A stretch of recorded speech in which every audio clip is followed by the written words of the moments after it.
Now, I have been involved in the cause of life since 1967. It's a few years. And I was involved since 1967 because from 67 to 70, we were trying to stop the legalization of abortion in New York State. And as you know, in 1970, it was passed. And it was for you allow the child to be killed for 6 months in New York State. And it was passed because a man changed his vote. He changed his vote because his son said to him, "You don't change your vote, I'll never speak to you again." And he said, "So for peace in my family, I have to change my vote." And that's how it became law. And Governor Rockefeller said the majority has spoken. We worked for 2 years, to repeal it, which we did by 11 votes.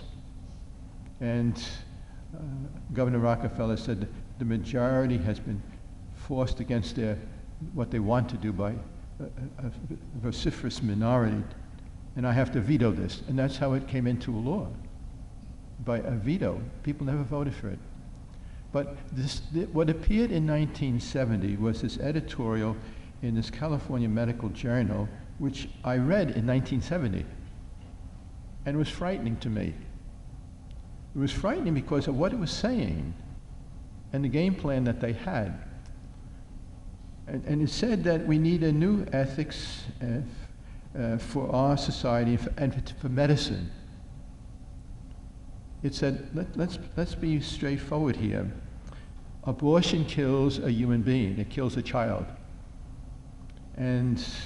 But the difficulty that we have is what we call Judaic Christian ethics that holds on to this notion that every life is sacred, and that no matter what the condition of the person's life, you must not kill them. And they said, but that has to go, of course. But right now, in the editorial, amazing, in the editorial it said, most people are still believe that. And so we have to use any mental gymnastics or semantics to call killing something other than what it is. But we have to change this sacredness of life mentality to the quality of life. Namely, the quality of life determines whether a person should live or die.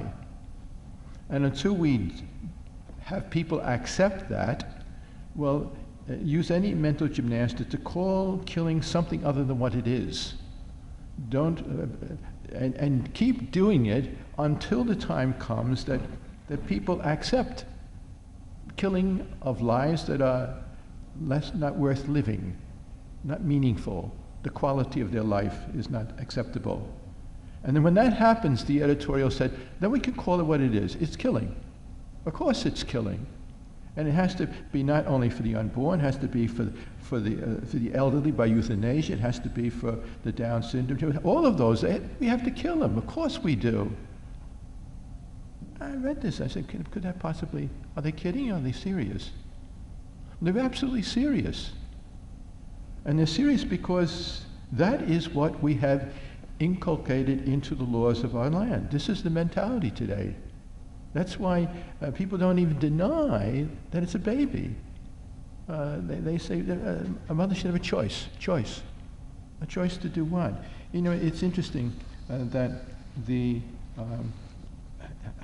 how is it possible that we now have more knowledge about the development of the child in the womb than any other people in the history of mankind possessed?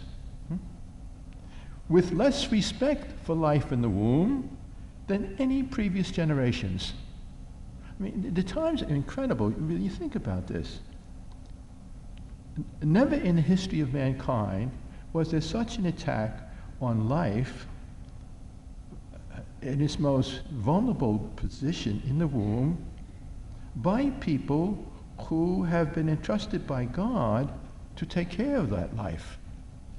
And at a numbers that is beyond comprehension. In America alone, 53 million, 50 million every year in the world. Almost 2 billion now have been killed. And never in the history of mankind has such a slaughter ever taken place in such an attack. You know, in China, in the past 30 years, the Chinese government now admits to at least 400 million unborn children ripped out of their mother's wombs.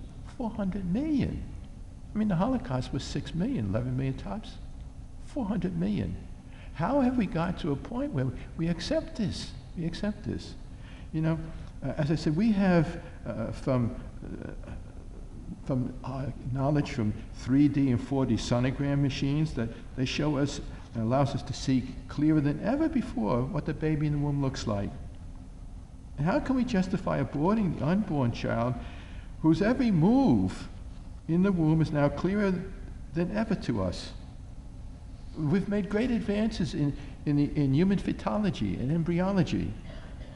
Moreover, as a result of the science of modern molecular biology, we now know that the human body contains about 10 trillion cells with identical genomes. And each human cell contains about 10 feet of DNA coiled into a dense tangle. The Human Genome Project of 2001 decoded at least 60,000 genes in each cell. Stretches of DNA around and between the genes seemed at that time to do nothing, were called junk DNA. In the following year, 2002, the scientists started the Epigenome Project to further decode the cell to learn how the genes work in order to correct diseases. To the surprise and the amazement of the scientists, they have discovered that the so-called junk DNA contains genetic switches controlling how the genes function within the cell. Scientists now believe that errors or mutations in genetic switches can disrupt the network and lead to a range of diseases. And so they're trying to center in on that to correct problems. The analysis was daunting since the researchers generated 15 trillion bytes of raw data. Analyzing the data required the equivalent of more than 300 years of computer time. How great is the wisdom, the intelligence, and the power of God, who created a single cell that contains in itself a whole universe of information. How humbling, how great and God and worthy of praise is God when we think about it. And then I think, in spite of this enormous information that we now have about the very beginnings of human life, how many young women going into abortion mills in this city and around the world this very day will demonically be told by the abortionist that the newborn life within their wombs is just a blood clot. They tell them that the new unborn child is not human until it looks human. They will totally neglect or suppress the advancements in the science of phytology and embryology and the incredible findings of human life at its earliest stages by modern molecular biology. To establish a culture of life, the moral blindness to the sacredness of life, the proper use of human sexuality, and the importance of marriage as a home and sanctuary of life, as God designed it, it must be restored.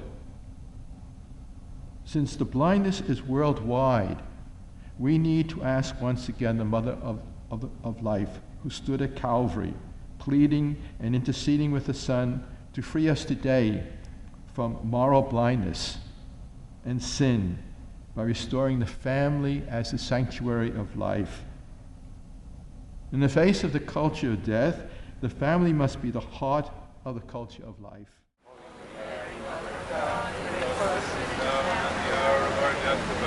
Holy Mary, Mother of God, pray for us sinners now and